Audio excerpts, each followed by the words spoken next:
Everybody, this is Jim at FreeChartVideos.com.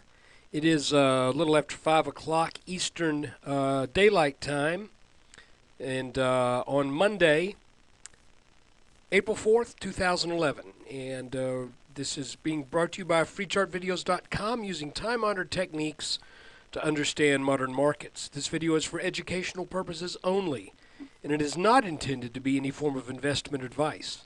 I can draw lines on charts, but you have to draw your own conclusions from your own due diligence and make investment decisions that are suitable for your financial situation. I'm not a licensed professional, just a guy that draws lines on charts. So let's look at the S&P. All right, looking at a 5-minute chart, you can see some of the features that we pointed out in last week's video, most notably this little consolidation triangle that broke out, met its target, pulled back here. By the way, this target is being defined by this little line, that little vertical line. Met its target, pulled back, and today started out very strong, but then traded back most of the day. And but I want to show you something on a little bit tighter time frame that I think may give us an indication about what's going on here. First off, we had, and let me say, I'm not a big believer in gap filling. I don't think that gaps have to be filled. I think gaps usually end up being filled, but it's not because they have to be.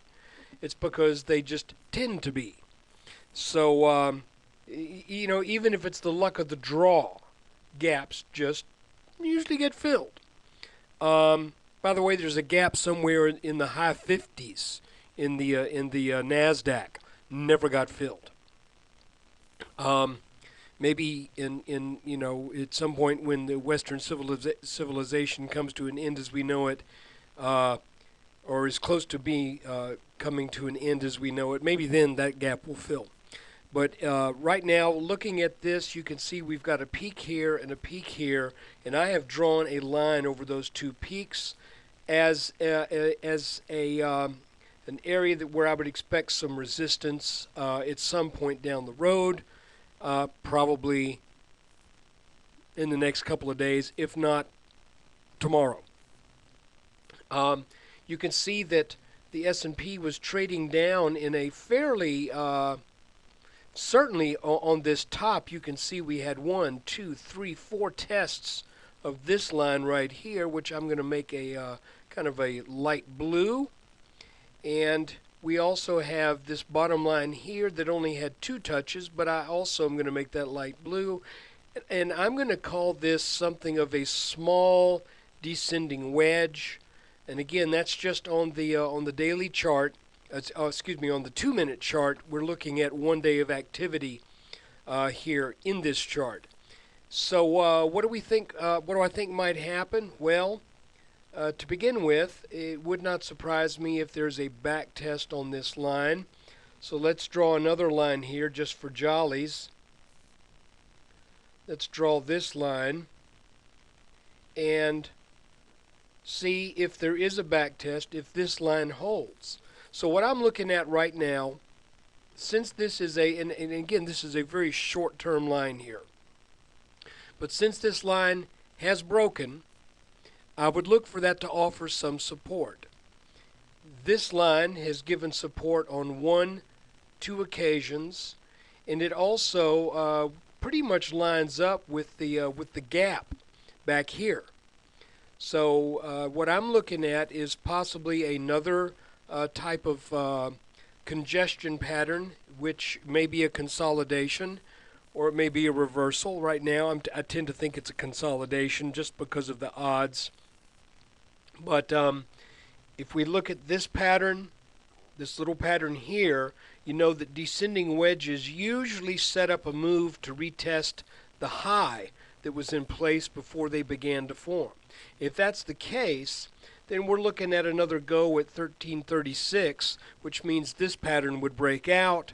If this pattern breaks out, then what does that mean? Well, let's measure the height of this pattern. If this pattern breaks out, then it means, and again, I'm just guessing about when it might break out, then it means we make another go at the 1344 level that was set back in the middle of February. So, would this be a double top? You know, that's something that you might want to watch out for. But if this line gets taken out right here, guys, then we're headed for the 1400s. I'm pretty. I would have a pretty good degree of confidence in that. Additionally, there are a lot of stocks that I've been following that really look like they have room to run. And I'm not just talking about some of the little, $5 and under stocks, but I'm talking about some of the bigger names. And I'm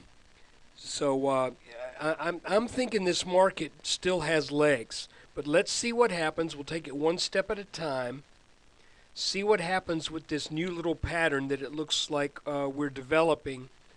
That we may be getting a little bit of a stair-stepping action here as we head ourselves, as the S&P heads up to hopefully, if you're long, test 1344, and if it takes that out, then continuing the move right on up. So that's the S&P 500. It's what's going on right now as I see it, as the lines work out on the charts. And by the way, thanks to those of you who took me up on the last special video offer. I've got a video that looks at 5 stocks. It is for those who want to donate to the site. 4 of those 5 stocks were up anywhere from 1.25% to 2.5%. 4 of them were up today. One of them was down marginally, down a little bit, maybe 1.5%. Well, hold on a second. I said it was down marginally. Honestly, it was down about down almost 4%, but it's an inexpensive stock, Fuel Cell, FCEL, and that was the only one that was down today, and the other ones were up pretty good. So if you want to take a look at that video, come on by, check out the link. I tell you what those 5 stocks are, and you can look at the charts. And if you want to get the video, just make that small donation, and I'll shoot that video to you right away.